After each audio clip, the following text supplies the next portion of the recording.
Number 1 versus number 2. 12-0 against 12-0. Lucas Oil Stadium, Indianapolis, Indiana. Red everywhere in that stadium as Ohio State and Indiana faithful will pile in for what should be an absolutely colossal matchup. Of course, Ryan Day and Curt Cignetti did play last year. It was a game that Ohio State was able to win at the lines of scrimmage. It was a game where Ohio State was kind of able to get an advantage and put them in a little bit of a sleeper hold the rest of the way. Final score in that game, 38 Ohio State, 15 for Indiana. So I wanted to start with this. Tom, what has changed? What have been, because I know there are multiples, including the quarterback, Fernando Mendoza, one of the best players in the country, but what have been some of the ways that Indiana has changed the math on this matchup in your eyes? I think the biggest changes are on the lines of scrimmage. I agree. I think if you looked at Indiana last year, they had a good quarterback, but they've upgraded at quarterback. They had good receivers, and they've got those guys back, and they're just deeper at that spot. And they had good guys on defense, particularly in the back seven. Like D'Angelo Pons was a very good player for them last year. Defensive line, they were good. It's just their offensive line was not nearly good enough to really deal with the Ohio States of the world, the Notre Dames of the world. They couldn't protect those guys. They couldn't do what they were able to do on offense against everybody else. So Indiana goes out this year when they go get their portal class. They upgraded their offensive line, and they did a great job because the guys that they brought in have been hits. They haven't missed out on any of them, and it has improved that line overall. So they are stronger along the lines of scrimmage, which puts them in a position to where they can now go on the road and face Oregon, which is a team that has NFL players on its offensive and defensive lines, and hang and beat them. And, obviously they beat them in the scoreboard. I'm saying on the field, during every play along the lines of scrimmage, they were beating Oregon, and that's a very good Oregon team. So I think that, to me, is the largest reason for the upgrade. And then I would say the second biggest reason is Fernando Mendoza, because I loved Curtis Rourke. Curtis Rourke was a great college quarterback. Loved him at Ohio. Loved what he was able to do for Indiana. Fernando Mendoza is an NFL quarterback, and that is a difference maker because he's able to make throws in that offense that Rourke wasn't, which opens things up down the field, which then opens things up for you in the running game. So I think the combination of the improved offensive line and the upgraded quarterback are the reason why you look at this Indiana team. They're undefeated. They're number 2 in the country. And as we talked on Saturday night, Bud's not here. He can't defend himself. Bud said the spread was going to get closer to a touchdown. I said it was going to get closer to 3 points. I'm right. It's down to 4.5 from opening at 5.5. So I just think that when people look at this team, maybe they haven't paid that much attention to them since the Oregon game because they really haven't been any quote big games. But they're really good. And I do think that this is going to be, we saw last year, it was until the Caleb Downs punt return that kind of blew it open and changed that game. They were hanging. They were never really a threat, but they were hanging around. I think they will be able to do a little more than hang around in this one. I think they're going to be able to make some noise.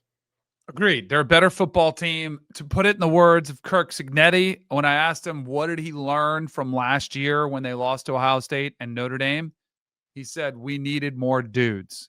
They went out and got them. They went out and got, a couple offensive linemen. They went out and got a couple of defensive linemen. They've added playmakers to this roster. It does show you, it's funny how we position these Vanderbilt and Indiana sort of like these Cinderella stories. No, they're just, all of a sudden they've committed financially to the sport of football, and they're competing on a level playing field as opposed to historically always playing with lesser talent. Now they don't have as much talent as Ohio State's roster, but they have a lot closer. The gap has been closed by the players they've went out and gotten it. And I do think Fernando Mendoza is a drastic difference because even Curtis Rourke, as good as he was, remember how banged up he was at the end of last year?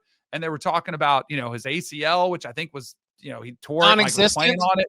Yeah, exactly. I forget what the medical, actual injury was, but he was like a statue back there. He could not move at all. And not only do you get an upgrade as somebody who's a better passer, but he's also mobile so they can move around the pocket. He can escape pressure if it's there. So I think this is a drastically different Indiana team than last year's. And as Tom pointed out, I thought last year's game, as much as it felt like domination and everybody's like, see, Indiana sucks, they don't belong, their defense actually did a pretty good job against Ohio State's offense. Now, some of that could have been game dictated because Ohio State was with a lead, But I still thought their defense last year played pretty good against Ohio State's offense. Yep, I would agree with that. What about the Ohio State side, Danny? The Buckeyes, I mean, they lost 14 NFL draft picks, and now here they are again with what is like the number one team in the country, positioned to maybe go back-to-back. And as Tom Fornelli, I'm going to keep repeating it because it's a pretty good thing to throw on the record that if Ohio State wins the first 2 years of the 12-team playoff in back-to-back fashion, it is, as Tom mentioned, one of the most impressive feats in college football history. Not one of it is the. Going back-to-back 12-team CFP winners. How has the math changed in terms of the way that you evaluate? Because I think it's a very different team, even at the elite level, in terms of trying to figure out how to prepare for them. They're a better football team too. I think they're a better football team than they were last year as national champions. They're more complete. The thing I love about this team, specifically with the offense, is I love how Ryan Day has managed this roster, managed younger team, and specifically the offense. Like I remember, and I took some heat from Ohio State fans. Like I don't know if Ryan Day trusts Julian Sayin, and they were all like, "Oh, what are you saying?" Like, no, he didn't have to. He didn't have to risk him. He was pretty close to the vest. He had him throw some, but he didn't want to just throw him to the wolves. And then he started opening up more of the offense. And then all of a sudden, Julian Sayin starts to flourish and he gets better. And then I remember after the Wisconsin game, it was like, where's their weakness? Like, well, they're not running the football really good. Well, if you looked at the last 4 games of the season where Bo Jackson has rattled off 4 out of the 5 final games of the season, Bo Jackson has rushed for over 100 yards. And it was interesting because when we were talking about that was after the Wisconsin game, which they dominated, but they didn't run the football in that game. So then it was like, all right, we figured out Julian Sayin first. We kind of figured out some of this shorter passing game. Then we open it up. Now we're working on the run game. Like it's all been a culmination. And I think this ties in with the load management stuff that Ryan Day talked about. It's not how you're playing in September or October. It's how you're playing in November, December, and January. And I think this team is like primed to just peak at the right time. The Michigan game, by the way, the first time Bo Jackson's had more than 20 carries in a game. Tread on the tires, deep room. CJ Donaldson gets in there. I know Peoples was a little bit more of a factor early on, but I thought, man, it's way different than when you had Quinshon Judkins and Travion Henderson back there. And it's not going to be that, but they still have very much with their commitment to it, I think improved their run game in a big way. Yeah, and to further that point, like Ohio State has run the ball on over 60% of its snaps 3 times this year. One was the opener against Texas, which obviously it's your freshman quarterback. You're not going to, his first start, you're going to try to take as much off his plate as possible.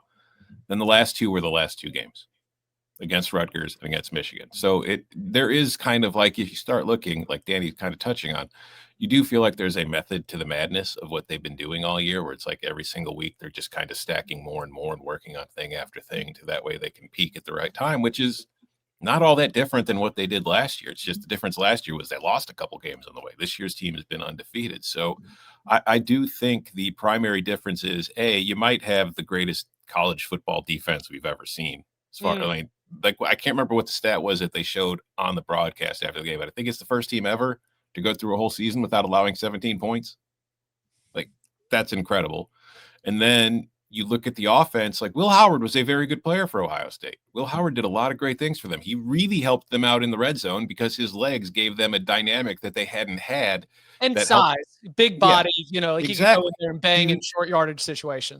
He was very much like a plow in the red zone to get into the end zone. And then you combine him with Judkins, and they were really difficult to stop once they get inside the 5. But now with Sayin, your passing game is far more open than it was with Will Howard, because Sayin can make throws that Will Howard just couldn't. So you're able to better take advantage of the talent you have at receiver than you were able to with Will Howard, although that's not a knock on Howard. He did a very good job taking advantage of it. It's just now you can do more. Like if you watch their passing game, they're doing more things. So I do think that this team is better than last year's team. And I think that overall, like last year's team was very veteran, particularly on the defensive side of the ball, and they were talented. Like these guys were all going in the NFL draft. But I think this defense is more talented and it's more athletic. And I think you're going to see, like you saw those guys going in the 3rd, the 4th, the 5th round last year. I think you're looking at a bunch of 1st and 2nd rounders on this defense. And that, Caleb Downs obviously was there both years and other guys in the secondary. But I mean in that front 7. I think they've just gotten far more athletic, which has made them all that much more difficult to deal with. But some of them are returning guys who've just made a jump. Who've been, Caden Curry is your perfect example of somebody who's gotten a little bit more.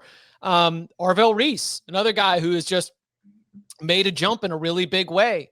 Caden McDonald, right? Just really, really impressive coaching development all across the board here. So what's the X factor? Where is this game decided? In Indianapolis at Lucas Oil Field. You ran the numbers for me, Tom. Can you not do more? I can't run the numbers on this game. I mean, it was very obvious who the two teams that were going to be playing in this game was. But I don't know, man. Like, if you look at Ohio State, I tweeted this out a couple days ago. Like, the Big Ten standings, if you went against the spread, Ohio State's 9-0 straight up and 8-1 against the spread. So, like, it does, based on how things have worked out, like, my initial gut reaction is, okay, well, Ohio State's going to win this game. Ohio State's the best team in the country. And I still think Ohio State is the best team in the country, win or lose, depending on how this one looks. But I do think Indiana's got a very good shot of winning this football game.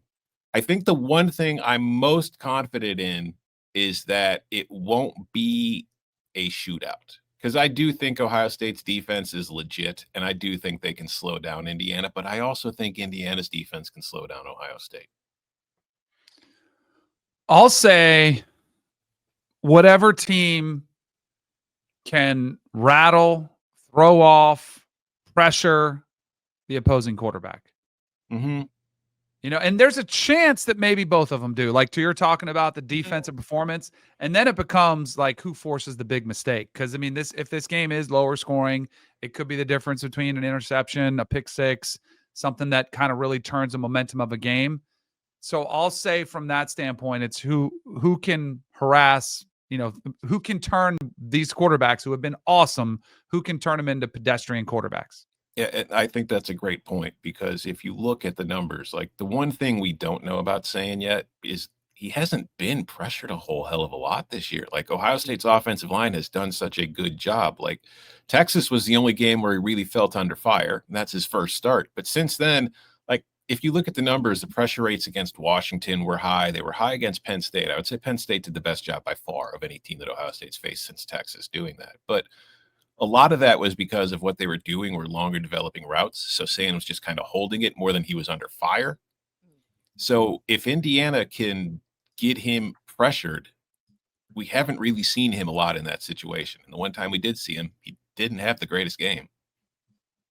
Contested catches.